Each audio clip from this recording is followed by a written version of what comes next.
Wah, eBay ni. eBay buat eBay power ni.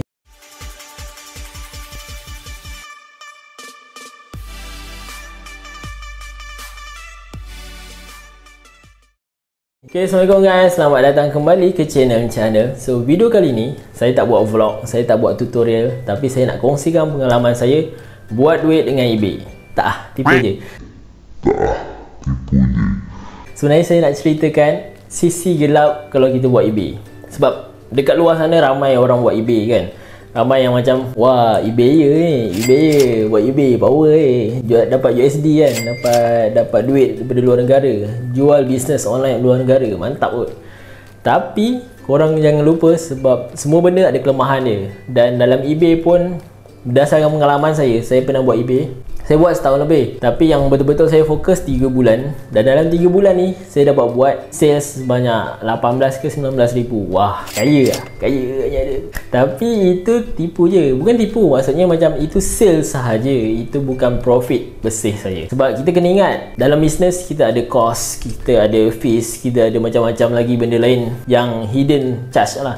Kita tak perasan benda tu. Jadi janganlah anda di luar sana yang nakkan keuntungan ni terus bekerja untuk buat benda-benda tanpa persediaan lah. Sebab kita kena pastikan semua benda yang kita nak jump, industri yang kita nak try ni, kita kena pastikan kita buat research ataupun kajian yang betul-betul lah. So kita tak nak serius sangat video kali ni, sebab saya nak lebih kepada cerita pengalaman saya sendiri. Apa sepanjang saya buat eBay sebelum ni, apa kelemahan ataupun kekurangan yang saya rasa dalam bisnes ni. Saya dah retire lah buat benda ni, saya dah bencin lah. Sebab pada saya dia overwhelm saya, sebab saya malas nak layan customer overseas. Sebab setiap negara, setiap rakyat negara lain dia ada macam mana karakter dia masing-masing. Macam orang Melayu dia nak cepat sampai, orang Europe, orang US ke, dia pun nak cepat sampai, tapi dia jenis condemn kita ke apa ke, banyak perangai dia, banyak perangai yang pelik-pelik, sebab kita deal dengan orang yang bermacam-macam kan. So tu tak apa, itu saya akan ceritakan dalam video kali ni. So kalau korang nak berhasrat nak join eBay, nak buat eBay, boleh, tak ada masalah. Saya bukan disclaimer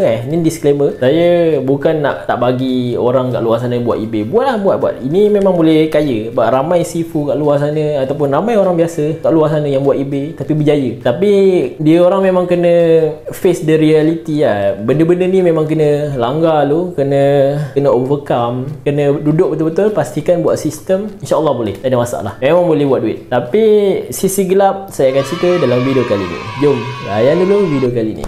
Sisi gelap yang pertama, korang kena faham, sebab apa-apa platform e-commerce dekat dalam dunia ni, tak kisahlah Shopee ke, Lazada ke, itu yang dalam Malaysia lah yang kita nampak.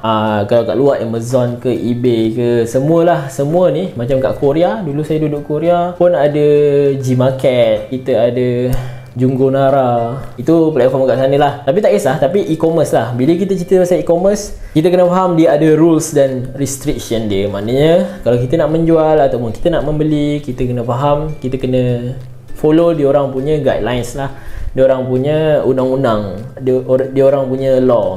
So dalam eBay pun ada, mesti ada punya. Kita nak menjual kat US, so kita kena follow lah step dia. So kalau kita langgar, korang kena hadap dia punya akibat dia. Sebab pada saya eBay ni dia lebih kepada menjaga customer. So kalau customer komplain apa-apa hal, korang akan kena dulu. Sebab melainkan korang dah lama dalam industri eBay. Contohnya korang punya kedai dekat eBay tu memang dah betul-betul strong, feedback positif tu memang dah banyak sangat. Orang memang tengok kedai, memang dah tahu lah. Dekat US pun memang dah sebut dah nama kedai korang.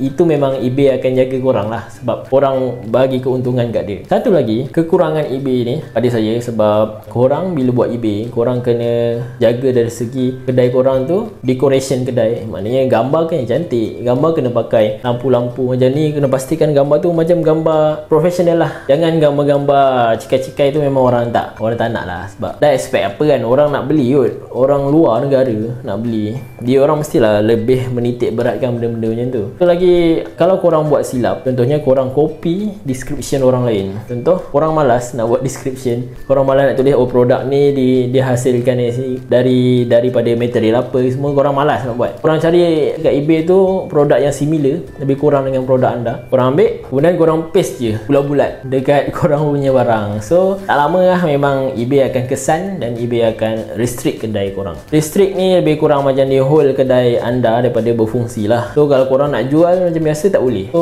caranya nak appeal benda tu, korang kena appeal, bagi tahu reason kenapa. Contohlah korang baru lagi dalam eBay, orang tak tahu, nanti itu antara reason yang munasabah lah. So pada saya eBay ni bagus sebab dari segi tu dia akan melatih kita untuk handle lah ekologi. Ya, bila kita nak perlukan duit tapi kedai kena tutup, tapi kita boleh deal dengan masalah tu, benda tu sebenarnya mematangkan kita kalau fikir dari satu sudut lah. Tapi daripada satu sudut lain, dia merupakan kelemahan lah, sebab kopi sikit pun tak boleh apa kan. Tapi nak buat macam mana, itu platform dia, kita menumpang dengan platform dia. So terpaksa lah follow guideline sebab nakkan USD. So itu kelemahan dia, itu satu. Kalau korang menjual di eBay, korang pun kena fees tau, jangan lupa. Sebab setiap barang yang korang jual tu ada fees dia. So letih jugalah nak kira fees. Pastikan itu akan masuk point yang kedua nanti, berkaitan dengan fees ataupun profit margin, profit korang, profit and loss. Benda tu kena kira betul-betul. So untuk kali ni korang kena pastikan produk korang tu dia ada spesifik tau fees dia, produk tu terjual. Ini pengalaman saya lah, pengalaman saya tahun lepas. So kalau sekarang eBay ada update apa-apa tak ada fees ke, itu korang kena check sendirilah. Sebab saya pun dah cakap tadi awal-awal kan, saya memang dah lama tak buat. So lagi satu, korang boleh tak silap saya, korang saya boleh promotekan, boleh pilih barang yang saya nak promotekan dekat kedai tu, tapi kena bayar. Itu normal lah kot, sebab Shopee pun rasa ada juga. Tapi korang kena ingat ini dalam USD, so agak besar lah nilainya. So pastikan jangan sampai loss. Poin yang kedua, sisi gelap pada saya adalah gelap sangat.